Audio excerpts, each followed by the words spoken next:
My name is Amelia Grant, 31, a logistics analyst in Portland, Oregon, and a mom to a bright little boy named Noah. Until recently, I thought my life was fine. A decent job, a cheerful home, a husband who made me laugh, at least he used to. But marrying Ethan meant marrying into the Lawsons, a family that believed privacy was an outdated concept. Ethan's parents, Martha and Gerald, lived just 15 minutes away, close enough to help, but really they came to control. And then there was Chloe, Ethan's younger sister, a self-declared influencer who acted like I'd stolen her favorite toy the day Ethan proposed. When I first met Ethan, he was everything I thought I wanted. Charming, attentive, driven. We met at a company retreat and bonded over our mutual hatred of bad coffee.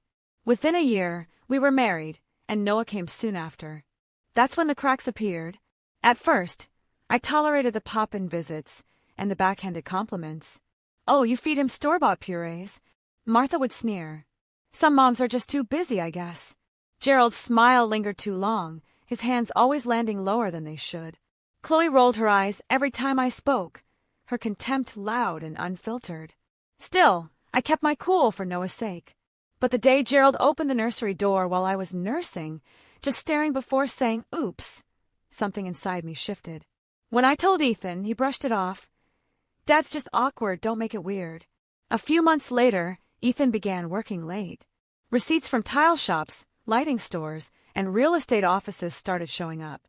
When I asked, he grinned and said, "You'll see soon." That soon came on a sunny Saturday.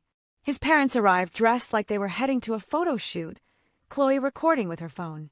"We have something to show you." Martha beamed. 20 minutes later, I stood frozen outside a brand-new duplex at the edge of town. Ethan's smile stretched wide. "Surprise," he said. "This is our new home, one side for us, one for my parents and Chloe." My stomach turned cold. He grinned. "Isn't it perfect?" I forced a breath. "Perfect for who?" "Rehook.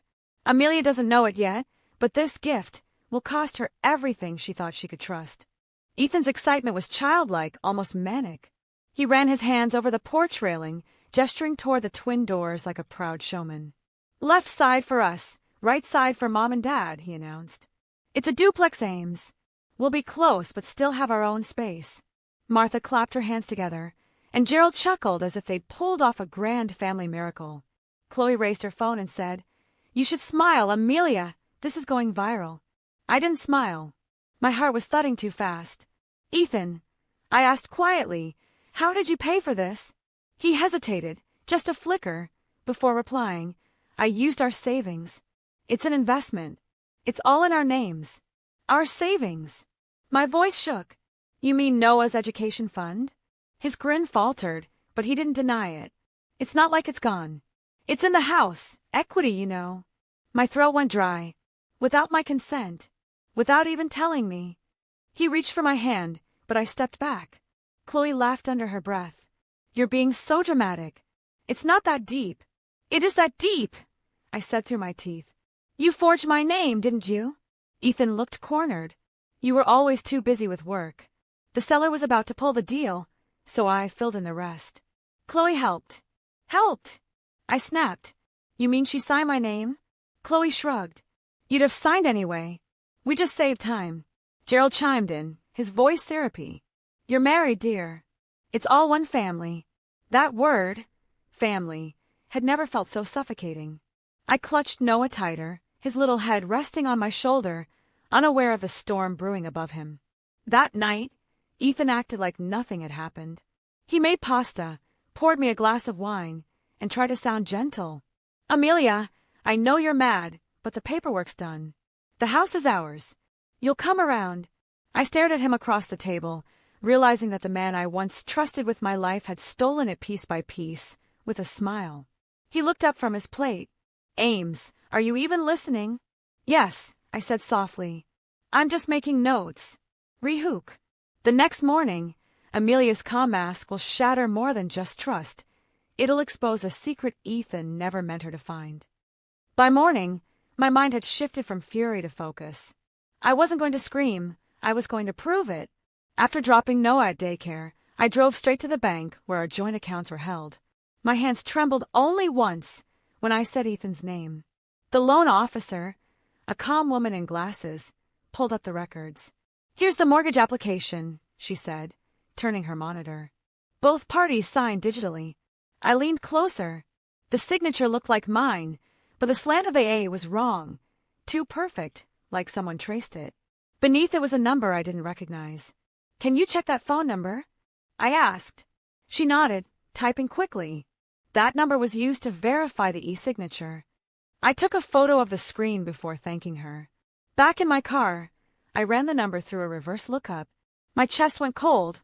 It was a prepaid burner phone registered just a month ago, the same time Ethan claimed he needed a second line for work. That night, while he snored beside me, I scrolled through his photo gallery. Between family pictures and receipts, I found it. A scan of my driver's license. Proof. The next morning, I waited until Noah was with my mom before confronting him. He was making coffee when I walked in. "You used my ID," I said. He froze mid-stir. "What?" "You stole my driver's license. You forged my name. You used a burner phone to fake a mortgage signature." Ethan tried to laugh it off. "Ames, you're overreacting. We're married. It's our money, our life." "No, Ethan," I said coldly. "It's my identity." For a moment, I saw something flicker behind his eyes, panic. Then he straightened his back. "You're not calling the police on your husband." "I already called someone," I said, picking up my bag. "Who?" "An attorney." His face paled as I walked out. Outside, the morning air felt sharp, almost electric. For the first time in years, I wasn't scared. I was awake. Rehook. When Amelia's lawyer digs deeper, what she uncovers won't just destroy Ethan's lie. It will bring the entire Lawson family crashing down. By the next evening, my old college friend Melissa Tran, now a defense attorney, sat across from me at my dining table, her laptop open, eyes narrowing at every detail I shared. When I finished, she leaned back slowly. "Amelia, this isn't a misunderstanding," she said. "It's document forgery, identity fraud, and financial misuse. What Ethan and Chloe did is criminal. I don't want him in jail," I said quietly. "I just want my name off that house and Noah's savings back." Melissa's fingers paused over the keyboard. "We'll start with a report, bank evidence, screenshots, mortgage copy. But if they resist, we'll have to involve the police." I nodded, heart pounding. That night, I made dinner as usual. Ethan came home smiling, pretending nothing was wrong. But then, one by one, they arrived, Martha, Gerald, and Chloe, walking in like it was a scheduled family meeting. "Just checking in," Martha said, her tone sugary but sharp. "You've been distant lately." Ethan joined them, already defensive. "Can we just talk this through?" I smiled, calm, deliberate. "Sure. Have a seat." They gathered around the table, 4 people who'd built their comfort on my silence. "I'm not fighting you on the house anymore," I said softly. Ethan blinked. "Wait, what?" "Keep it. All of it." For a second, they looked relieved, until I placed a folder on the table. Inside were screenshots of the digital signature, the forged verification number, and copies of the bank's report. "What is this?" Gerald asked, voice hardening. "It's what I gave to my attorney," I said, "and what I filed with the police." The room went silent. "You're bluffing," he said finally, but his tone lacked confidence. Chloe went pale. "You call the cops on your husband?" "I call the cops on people who stole from me," I replied. "Your brother just happens to be one of them." Ethan shot up from his chair, eyes wide. "Ames, we can fix this." "No, Ethan," I said, my voice steady. "You already fixed it in ink." Then, as if on cue, a knock echoed through the house. 2 police officers stood outside, their lights flashing faintly through the curtains. Rehook. As the officers step inside, the Lawson family's perfect mask begins to crack, and what spills out will change everything. The front door opened to reveal 2 officers, one male, one female, their badges catching the warm light of the chandelier. Ethan's confident smirk melted in seconds. "Good evening," the male officer said calmly. "We received a report of document forgery and financial fraud involving this address. We'll need to speak to everyone present." Martha clutched her pearls like an actress in a bad drama. "There must be some mistake. We're family." The female officer looked at me. Mrs. Grant. Yes, I replied evenly. They're all involved. Gerald let out a scoff that sounded more like a growl. This is ridiculous. You're destroying your own home. No, I said, meeting his glare. You destroyed it the day you decided my signature was optional. The officers began asking questions. Ethan stumbled through excuses, voice cracking. It was supposed to be a surprise. I thought she'd love it. Chloe's voice trembled. I didn't know it was illegal. He just asked me to sign her name. I thought it was a formality. The officers exchanged a glance. Sir, ma'am, you'll both need to come with us for questioning. Martha gasped. You can't take my children. They're not children, I said softly. They're criminals. As the handcuffs clicked around Ethan's wrists, he looked at me one last time. Not angry, just broken. Ames, please. I begged you once, I whispered. You didn't listen. The door closed behind them. Silence filled the house, heavy and final.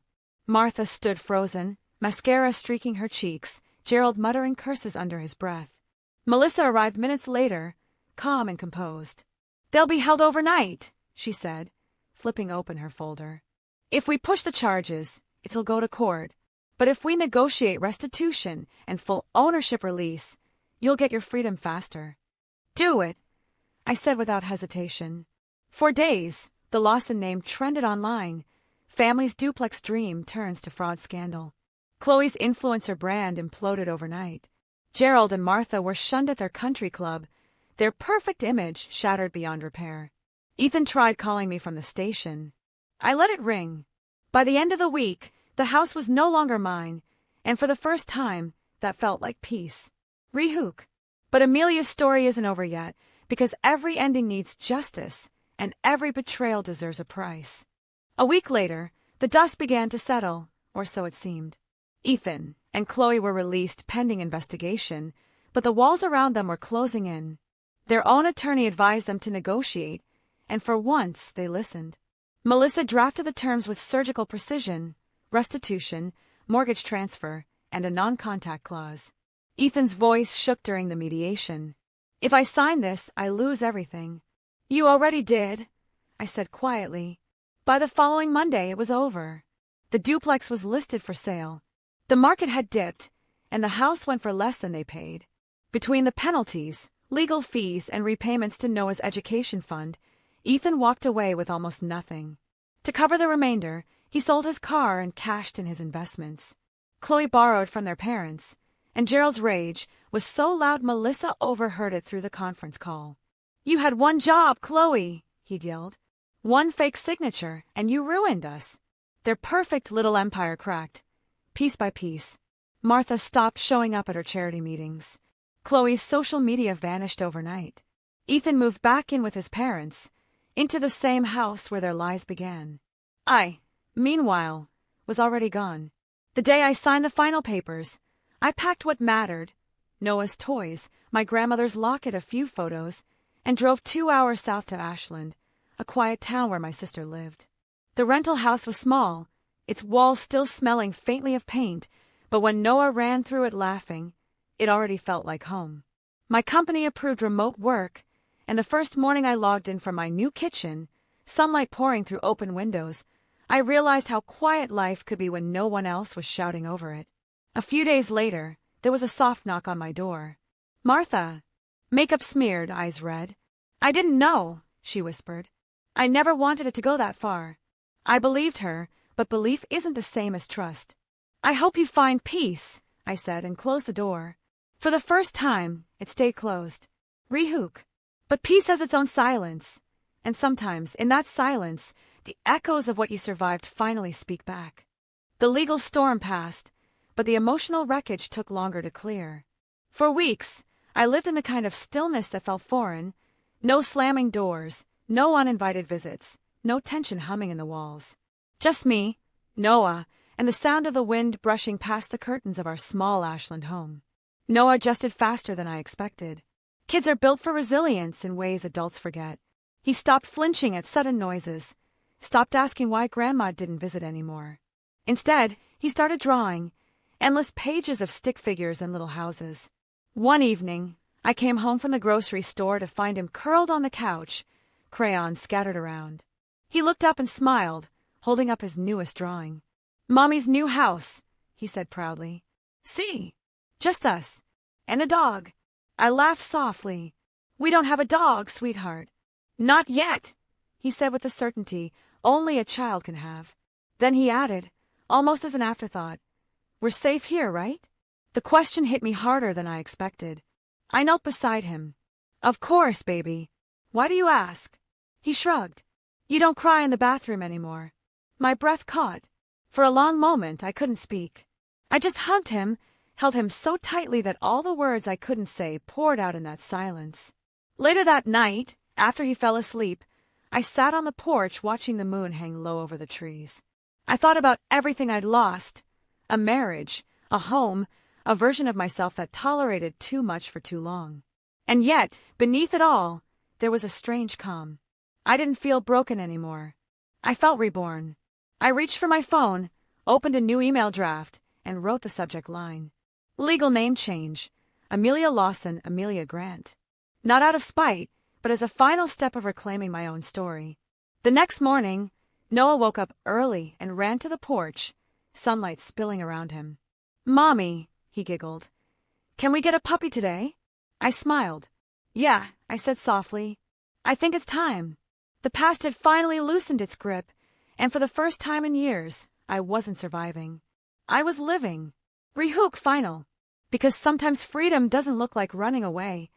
It looks like coming home to